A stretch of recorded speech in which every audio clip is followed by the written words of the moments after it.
বিগত বেশ কিছুদিন ধরে সোশ্যাল মিডিয়ায় একটি খবর ঘুরছে, তা বাংলাদেশের লালমনিরহাটের বিমান ঘাঁটিকে কেন্দ্র করে। তারা এমন ভাব দেখাচ্ছে যে লালমনিরহাটের বিমানবন্দরকে পুনরায় আধুনিকীকরণ করে ওখানে যুদ্ধবিমান মোতায়েন রেখে ভারতকে হুমকি দেবে। কোনো প্রতিবেদনে এও দাবি করছে যে লালমনিরহাটের বিমান ঘাঁটি থেকে শিলিগুড়ি করিডর তথা চিকেন নেকের ওপর আক্রমণ চালিয়ে ভারতের উত্তর পূর্বের রাজ্যগুলি থেকে ভারতের অন্যান্য অংশকে বিচ্ছিন্ন করবে। আবার কোনো ক্ষেত্রে তারা এমনও দাবি করছে যে এই বিমানবন্দরে, বিশেষ করে বাংলাদেশের মাটিতে তৈরি এই বিমানবন্দরে চীনের যুদ্ধবিমান মোতায়েন রেখে ভারতের জন্য পার্মানেন্ট থ্রেট তৈরি করবে। কিন্তু তাদেরকে একটি বিষয় জানা উচিত যে ভারত মায়ানমার, ইউক্রেন বা প্যালেস্তাইন নয়।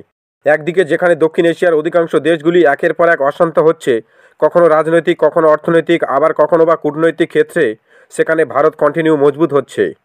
ভারত তার সামরিক বাহিনী থেকে শুরু করে অর্থনীতি, বিদেশ নীতি সহ দেশের মধ্যে ক্ষমতাসীন দল একের পর এক নির্বাচনে জয়লাভ করছে, যার মাধ্যমে ভারত প্রায় সর্বদিক দিয়ে মজবুত হচ্ছে।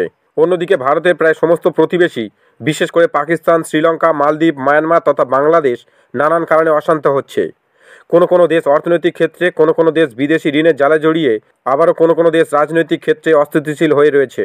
এমন এই সিচুয়েশনে ভারতের আরেকটি বৃহৎ প্রতিবেশী চীন ভারতের সঙ্গে নতুন করে আর কোনো বিবাদে জড়াতে চায় না, কারণ তাদের দেশের অর্থনৈতিক ক্ষেত্রে ডামাডোল চলছে। এছাড়াও আমেরিকার রাষ্ট্রপতি নির্বাচনে ডোনাল্ড ট্রাম্পের জয়ে চীনও যথেষ্ট চিন্তিত।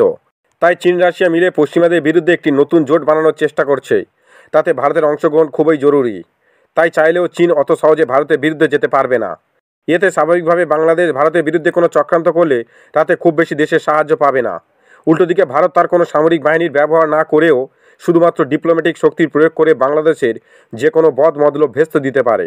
বাংলাদেশ লালমনিরহাটের বিমানবন্দরকে আধুনিকীকরণ করে ভারতের বিরুদ্ধে আক্রমণ করার পরিকল্পনা করলে, বিশেষ করে শিলিগুড়ি করিডরের উপর আক্রমণের কোনো ভুল সিদ্ধান্ত গ্রহণ করলে ভারতের হাতে সুন্দর একটি সুযোগ চলে আসবে বাংলাদেশের ভূখণ্ড দখল করার।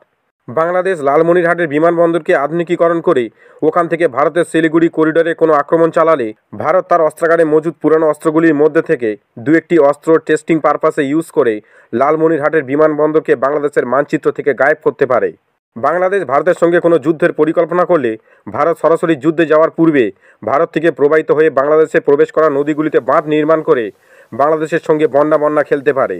এছাড়াও ভারত বাংলাদেশের অধিকারে থাকা জলসীমায় অথবা জলসীমার কাছে নৌ তথা এয়ার এক্সারসাইজ করে দেশটির ব্যবসা বাণিজ্য তথা নিত্য প্রয়োজনীয় জিনিসের আসা যাওয়া প্রায় বন্ধ করতে পারে। এছাড়াও সর্বশেষ সামরিক বাহিনীর প্রয়োগের মাধ্যমে ভূখণ্ড দখলের খেলাতে নামতে পারে। তাই এক কথায় বলতে গেলে বাংলাদেশ ভুল করে ভারতীয় কোনো ভূখণ্ডে আক্রমণ চালালে ভারত বাংলাদেশের ভূখণ্ড দখল করতে পারে। এছাড়াও বাংলাদেশের প্রতিটি কর্মকাণ্ডের উপর ভারতের বর্তমান সরকার গভীরভাবে নজর রাখছে। এই ছিল আজকে ভিডিওটি ভালো লাগলে লাইক করুন এবং অবশ্যই চ্যানেলটি সাবস্ক্রাইব করে পাশে আসা বেল আইকনের অল নোটিফিকেশন অপশনটি ক্লিক করে দিন। ও পরবর্তী কোন ভিডিও দেখতে চান অবশ্যই কমেন্ট করে জানান।